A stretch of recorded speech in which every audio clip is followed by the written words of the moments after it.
Hi guys, welcome back to Ibby's Bookshelf. I'm Ibby, and today I'm going to be ranking my favorite books from a series. Now, I have 3 favorite series. That's Harry Potter, The Hunger Games, and How to Train Your Dragon, obviously. So I honestly couldn't choose which series to rank. Now, How to Train Your Dragon, as I've said numerous times, is my favorite, but I don't want to just do everything based on How to Train Your Dragon, because I know then it gets boring. I need some variation. So I have my wheel over here.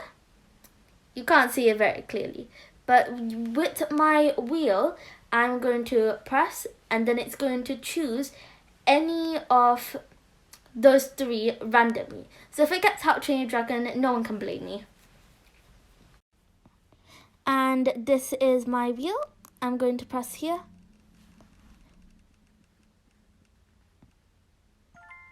It's Harry Potter. It has been decided. I'm going to be ranking Harry Potter.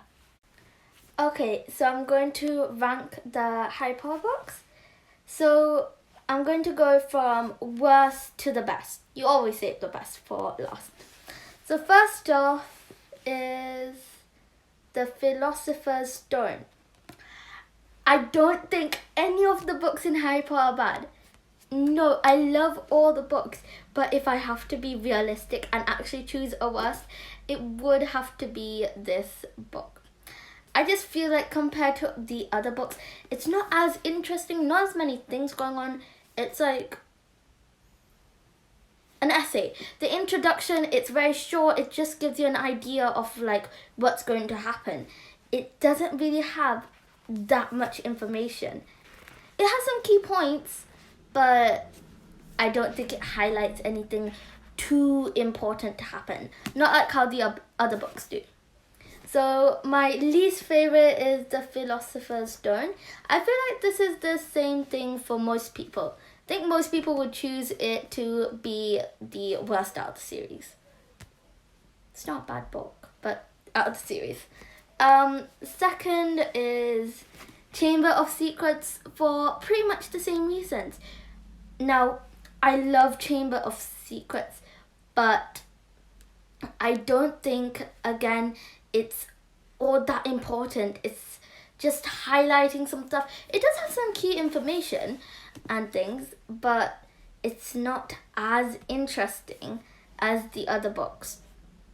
And it only gives like a little highlight of the characters. It doesn't give too much depth. Like take Ginny for example. You only see her as Ron's sister. You don't see her as anything more. Whereas we know if you've read the other books, that she becomes quite an important character for Harry at the very least. She's very important to Harry. So yeah, Chamber of Secrets is number 6. And then for third is the actual 6th book, The HalfBlood Prince. The HalfBlood Prince is good. It is good. Like, I love how Harry is being taught by Dumbledore. They go places. Dumbledore's risking to drink all that poison in the well. They're looking for the Horcruxes. More information is given to Harry. Like, he has a right to find out about everything. And he's finally been given, like, the information that he wants. Not all of it, but, like, most of the information he wants is being given to him so he can begin his journey in the Deathly Hallows. So I do think that the Half-Blood Prince is quite a good book. Other than that, we also see other sides to Snape. Like, I feel like this book, in all the other books, Snape obviously comes up, but the Half-Blood Prince is mainly Snape's time to highlight. We also see how Harry's... we come to dislike Harry's father a bit, I think, for bullying Snape. I mean, that was quite mean. Not very nice, James. But still, Half-Blood Prince is a good book. Now, next up, I have The Order of the Phoenix. The biggest book in the series. I got all these books for my birthday. I started reading them like on my birthday, like the very first day of my birthday. I started reading ThePhilosophers Stone. I managed to read these in like a week and a half. This one took the longest to read, like 3 or 4 days minimum, I think. So it's a giant book. Like, I don't even know how many pages is in here. I'm pretty sure it's like 800 or something. I think this is, honestly, there's a lot of stuff that happens in here. It's like a mess. That's why it's so big. So many things go on, and it's hard to determine everything. You get so much valuable information. You get enough new characters are introduced as well, I think. More highlights are given into the story. So for that reason is why it's 4th on my list. But I just don't think it has that.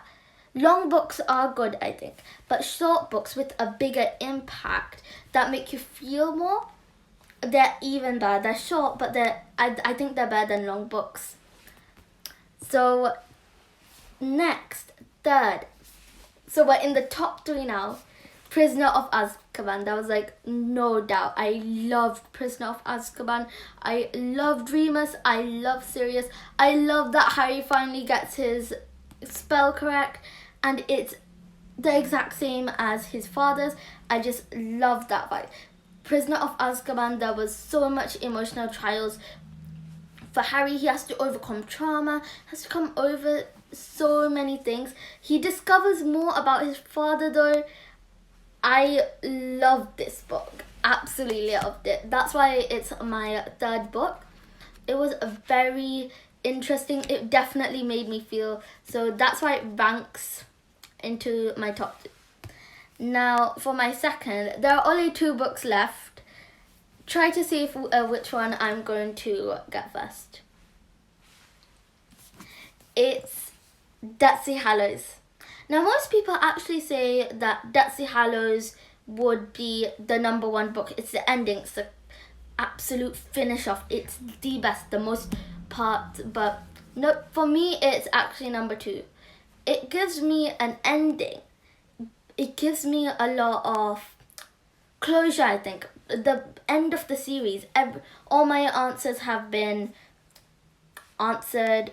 All my questions have been answered. I said answers. All my questions have been answered, and it gives that nice, clean finish in such a way, like, it's beautiful. It's like the cream on the cupcake. Beautiful. But it's still 2nd, because I don't think anything can be better than the Goblet of Fire. To me, Goblet of Fire is the best. It's like that, like how I said, the cream on the cupcake, this would be the cherry. It's got dragons, it's got competition, it's got all that friendly rivalry. Like, Harry and Cedric are meant to be enemies, but Harry's a good person for the most part. There are times where he has his flaws, but Harry and Cedric, they actually help each other out, even though it was a trick. I'm not going to spoil the book for those who haven't read it, but he does get tricked, and most of the kindness and everything that was shown to Harry during the games was actually a trick. It wasn't tricked by the person who gave it, but someone else was manipulating people to give Harry kindness. So I found that so heartbreaking. And Cedric dies. It's like you finally see it's not some little thing anymore for Harry. It is a big. People are going to die if he doesn't get in. Sorry, that was my mum. Right, so that's just my mum over there. She's with me whilst I'm recording for the most part, but I'll carry on. Right, so Cedric dies, people die now. There's not going back. If Harry doesn't do this right, more people are going to die. It's where all the colour is being kind of sucked out, I think, and he realises it's not a game. it's just not a game. So I absolutely loved it. It's where things start to get really interesting. So those are my, let me see if I can pick up, Harry Potter books in full and ranked. I hope you guys like this video, and I have stuck to my promise, at least for this week, at getting this to you by 5 p.m. ish. So bye guys, I will see you next week, hopefully with more ideas. I might try to do a review, because I've been doing these Animoji videos face to face, so I'm going to try maybe do a review for next week. If I can't, I will sure and come up with something. So bye, I'll see you next week, 5 p.m.